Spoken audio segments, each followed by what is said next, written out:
বদনামও একটা নাম, বদনাম হওয়াটাও একটা নাম। আমরা যে প্রচার করতে পারি না, ওরা বদনাম করে সেই প্রচারটা করে দিচ্ছে। এই প্রচারটা বাংলাদেশ সহ বিশ্বে যেখানেই ছড়িয়ে গেছে। আমার মনে হয় এই প্রচার করতে কয়েকশো কোটি টাকা আমাদের খরচ হতো। তো ওরা নিজেরা যখন করে দিচ্ছে তো ভালো। এ দোষ যেহেতু আমার নেই, কারণ এই দোষ যদি থাকতো তাহলে সেই 11 সাল থেকে এই 25 সাল পর্যন্ত তারা দোষ দিত না। এতদিন তো কেউ কিছু বলে নাই। এই নমিনেশন ঘোষণা দিয়েছে মে মাসের 5 তারিখে। এরপর থেকে যে এই যে মানে আগা নেই মাথা নেই, আগের কাটিং পরের কাটিং, 1.5 মিনিট 2 মিনিট যা আরম্ভ করিস, মানুষ এখন বুঝে ফেলেছে। জি, আমি যে উদাহরণগুলো দিতে চেয়েছি, হয়তো উদাহরণে স্লিপ অফ টান হতে পারে উদাহরণ দিতে, কিন্তু কোরআন হাদিসে তো আর কোনো জায়গায় ঝামেলা হওয়ার কথা না, কারণ ওগুলো তো সব আমি পড়ে যাই। যে সমস্ত উদাহরণ মিলাতে চেয়েছিলাম ওই উদাহরণগুলো যাই দিয়েছি, যদি ভুলও হয়ে যায় আমি পরবর্তীতে মিডিয়ার সামনে এসে বলেছি যে এভাবে বলা ঠিক হয়নি। তো ওইগুলোই তারা এখন সামনে নিয়ে এসে, বিশেষ করে যে ইন্ডিয়ার এক নায়িকা রাশমিকা, এরপরে হজরত খাদিজাতুল কুবরা রাদিয়াল্লাহু তাআলা আনহা, এরপরে মাহা আলাইহিস সালামের ওইটা, এরকম কয়েকটা বিষয় ওরা সামনে নিয়ে আসে বেশি। তো এগুলো মানুষ এখন বুঝে ফেলেছে যে ওই কথা বলতে গেলে আমাদেরও ভুল হয়। যে মাওলানাগুলোকে ওরা লাগিয়েছে সে মাওলানারও তো কয়েকদিন আগে ভুল হয়েছে। তিনি বলছে হজরত খাদিজা আল্লাহর স্ত্রী, নাউজুবিল্লাহ। এ কথা বললে কারো ইমান থাকে? তো তার যদি ইমান না যায়, আমার ইমান যাবে, আমি তো ভুলে বলে ফেলেছি।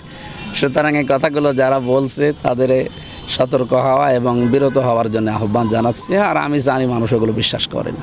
আর আমরা এই আগস্টের 5 তারিখের পরে তো পট পরিবর্তনে অনেক কিছু উল্টিয়ে অলরেডি গেছে এবং সামনেও আশা করছি মানুষ আসবে ইনশাল্লাহ ইসলামের দিকে।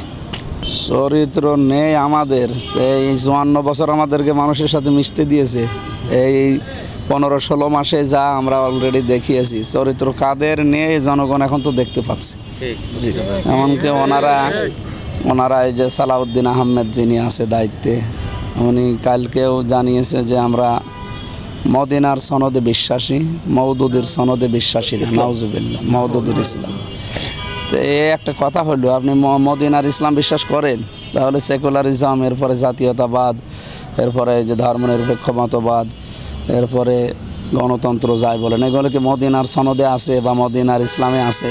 তার মানে আপনার নিজেদের কথায় আপনারা নিজেরাই মিথ্যাবাদী। অন্য কাউকে মিথ্যাবাদী বানাতে গেলে আপনারা নিজেরাই পৌঁছে যাবেন। আর আমি আশা করবো এরকম মিথ্যা থেকে আপনারা দূরে থাকবেন। এটা তো আর চাপা মারার কথা বা প্রতারণা করার বিষয় না। আপনি সামনে আসুক সময়, আপনি দেখতে পাচ্ছেন না এই যে চাপা মেরে মেরে আমরা বড় দল করে কি অপমান হইল এই 4 জায়গায়, ডাকশো, জাকশো, চাকশো, রাকশোতে যে অপমান হয়েছে। বাকি যেগুলো আছে এগুলো তো আরও মনে হয় পৌঁছবে। বিশেষ করে ইসলামী বিশ্ববিদ্যালয়, এটা তো শিবিরের আতুর ঘর।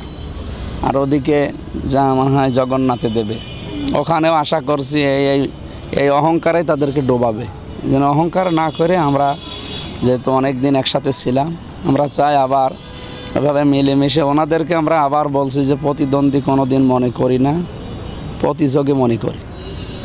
আমরা আসবো, ওনারা প্রতিযোগিতায় লিপ্ত হোক, আল্লাহ যাকে কবুল করে সে হবে। ভোট ব্যাংক ওনাদের আছে, আমাদেরও আছে ইনশাল্লাহ। জুলাই সনদ আইনি ভিত্তি দেওয়ার কথা যে বারবার বলা হচ্ছে আমাদের 5 দফার ভেতরে, এটা 1 নম্বরে। এমনিতে তো বলা হয়নি, কারণ এটা না হলে ওই সময় 71 সালে যেমন বিরোধী যারা ছিল তাদেরকে রাজাকার বানিয়েছি। এইবার যারা ছাত্র এবং জনতা যারা জীবন দিলে এবং যারা পঙ্গু হয়ে আছে, এদেরকেও রাজাকার বানাবে, দেশদ্রোহী বানাবে। এবং আমার মনে হয় যদি অন্য কেউ আসে, এই ভিত্তিটা না থাকলে, আইনে ভিত্তি না থাকলে, এদেরকেও ধরে এভাবে ওই 71-এর মতো আবার ফাঁসি দেবে, গুম করবে, অত্যাচার করবে। এই কারণে আমরা এই গণভোটের মাধ্যমে এটা ইস্টাবলিশ